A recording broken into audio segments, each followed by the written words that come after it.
What's up? Oh, I'm just compiling all the top sports scores, news, and odds so I can make the very best bets. Me too. BetOnline.ag. Join today and receive your 50% welcome bonus at BetOnline.ag. Coach, good.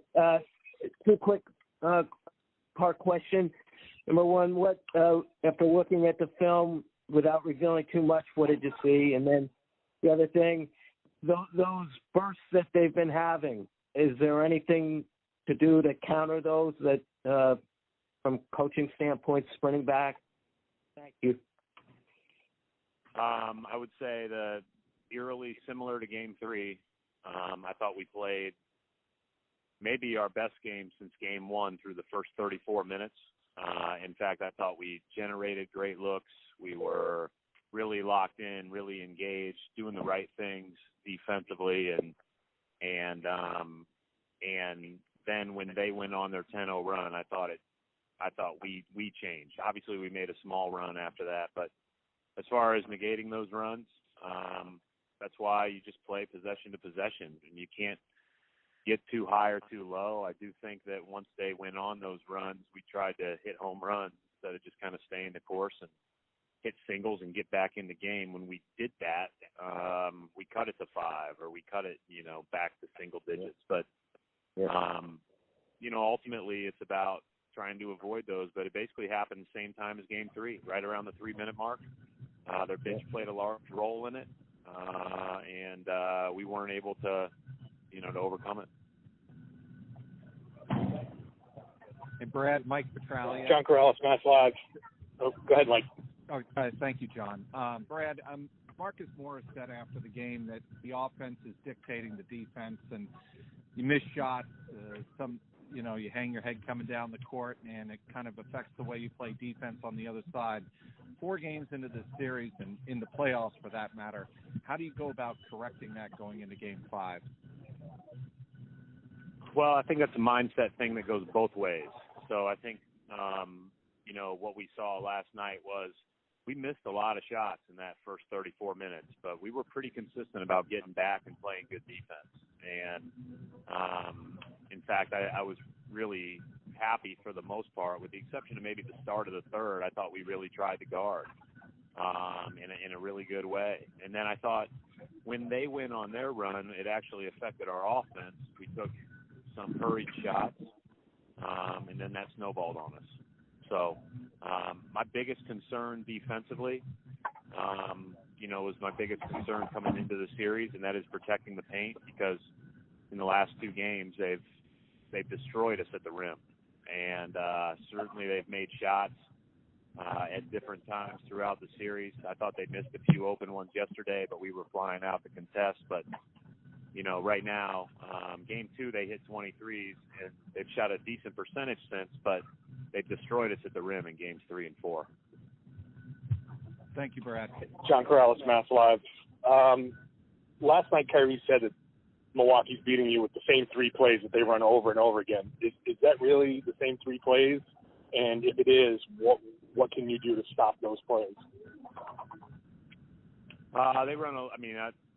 I don't know exactly what he was thinking. If there are 3 that really stand out. Milwaukee's obviously runs a lot more than that.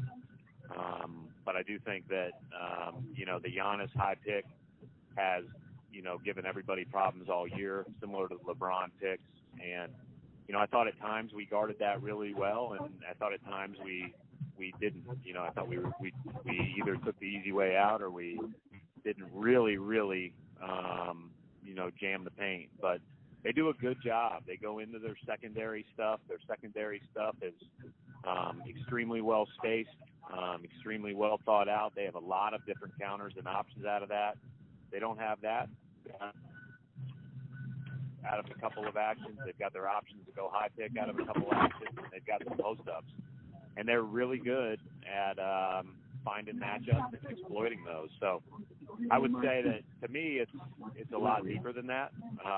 But there might be 3 things that stand out in his mind. I'm not sure.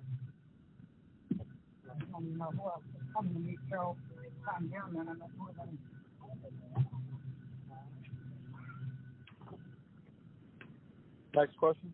Brad, Brian Robb, Boston Sports Journal. Hey, Brian. Al Horford, you had Al rest about I think 4:30 or so left in the game. Clearly, he had played a long time for that point. Did he just need a blow at that stage of the game? What was your thinking there? You know what, Brian? I thought that because of their versatility on the court, I wanted to change up for a minute and give him in an ideal world, I bring him out earlier so that he can be on the court right there. But as we were in that situation, they went up 10. We made the little comeback to 5, and I didn't want to take him out at that standpoint. So that was more of a, hey, let's try this, see if it works. But in an ideal world, Al Horford's in there at that time, and I would have gotten him a break earlier. I do think you asked about, I think, Kyrie last night about playing those 24 minutes in a row. I didn't think he showed it as much as maybe Al did at the end of that 16-minute stint. So that was the impetus for that. Brad, Jay King, The Athletic. You talked about taking the easy way out. You guys are having some weird switches on Giannis, or some very tough matchups there. Are you guys switching too easy? How do you guys avoid the matchups with whether it's Kyrie on him or some of the other smaller guys? Yeah, I mean, Jay, when I left the gym last night before watching the film, I really felt that way. I was a lot like you were. I didn't feel watching it. There were as many that really hurt us. I just thought when we did get switched, we didn't say, okay, there is a threat, and the biggest threat in the room is the guy with the ball on one of our smalls. So I think that there are times where you have to switch appropriately, but at that time that you have to really sell out to his drives and help each other. Obviously, we want to keep size on him as much as possible. I did not think we always did that well in transition, and I did not think we always did that well throughout some of their actions, but it wasn't quite as bad when I went back and reviewed film as I thought in person. There certainly were some bad ones.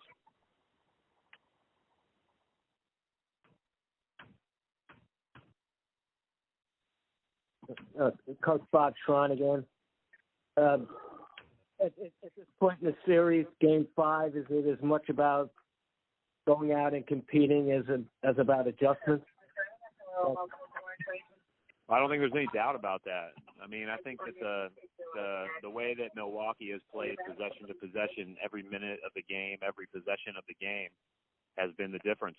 In especially the last 2 games. I think that obviously we were good in Game 1. They were really good in Game 2, but both teams had a chance to win at the 3-minute mark of the third quarter of the last 2 games, and Milwaukee just kept doing their stuff over and over and over, and we got a little haphazard on both ends. We just have to play more consistent through the possession, and that just gives you a chance. I mean, this is a really good team, and I don't want to downplay that at all. At the same time, we need to control what we can control a lot better, and there's a number of things I think we can do better, and a number of things that we'll try to do that are small tweaks, but nothing big. Brad, it's Adam Himmelbach. How did Mark Smart get through last night health-wise, and how do you think he played? I think after that long of a layoff, there's going to be some rust. Yeah, rusty.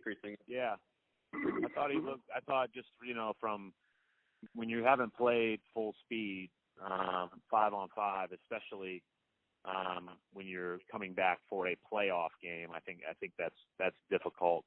I thought he did. I thought he really worked hard. I thought he played hard. I thought he looked like he had missed 6 weeks, or 4 weeks, or 5 weeks, or whatever it was. So, but we kind of knew that going in, and I thought he did give us some good stuff too when he was in there. He got okay today as far as he was fine. Yep.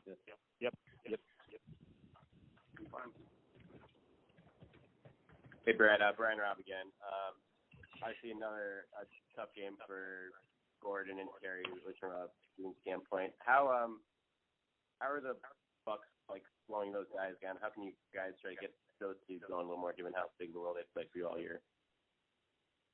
I'm not doing a very good job with that group, getting them into their spots and giving them a chance to really soar with what they do best and make plays for other people. I think that's something that I've got to do a better job of, and I think that they'll both play well tomorrow. I think that, obviously, when you're playing that shorter stint like Terry, that's just a challenge in and of itself. You just have to impact the game in any way that you can. And I thought Gordon, like a lot of our guys, made a lot of the right plays there in the first half or the first 30 minutes of the game, driving, kicking, making the right play. Just haven't seen the ball go in quite as much, but hasn't had a lot of opportunity either. So I think there's a combination of things that need to happen, but I need to do a better job of getting us organized with both groups, but especially that second group. Coach, with a player like Gordon, does he need to force shots occasionally just to get more of a shooting rhythm? He was so pivotal in the first series. Yeah, that's a good question. The one thing he won't do is force a bad play that's not there, and I think that's one of his greatest strengths. But at the same time, certainly I want these guys to be aggressive. But if he drives it and he feels like there's a bunch of people in the lane, he's going to kick it out. And I think that the way that you have to attack Milwaukee, we probably haven't utilized that enough, and I certainly need to do a better job of that.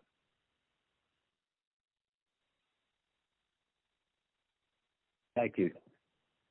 Yep. Any final questions for Coach? Brad, can you hear me? Yeah. Gary Ross from Boston Globe. Hey, Gary. Do you have to do anything different to get your guys to believe that they can beat this team 3 times in a row? I mean, this feat's probably one of the most biggest you've faced in 6 years as coach, and you've got to motivate them to think that they can win 3 in a row against a team that's had their way in the last week. Yeah, I think that's a really good question. I think that when we look at it on film, the great conundrum is, I think if we do what we're doing better, we give ourselves a good chance. We just haven't done it as well as we need to and as consistently as we need to. That being said, you also are always looking for small sparks, and we'll look at that appropriately and go from there. But hey, at the end of the day, these games are long games. It takes a lot to win a game. They've got to beat us one more time, and we need to play every possession with the urgency of, it's lose or go home. Or win or go home, excuse me. Brad, I mean, seems like in closeout games, though, teams either go balls out or they kind of give up eventually. Are you afraid? Do you fear that your team might just kind of, after the third quarter, if adversity sets in, might pull back, or how do you prevent that? I hope not. I think that these kind of challenges and these kind of situations show a lot about people. And doesn't mean you're always going to have success, but competing at the level you need to compete and making sure, again, you're as urgent as you've ever been on every possession is of ultimate importance.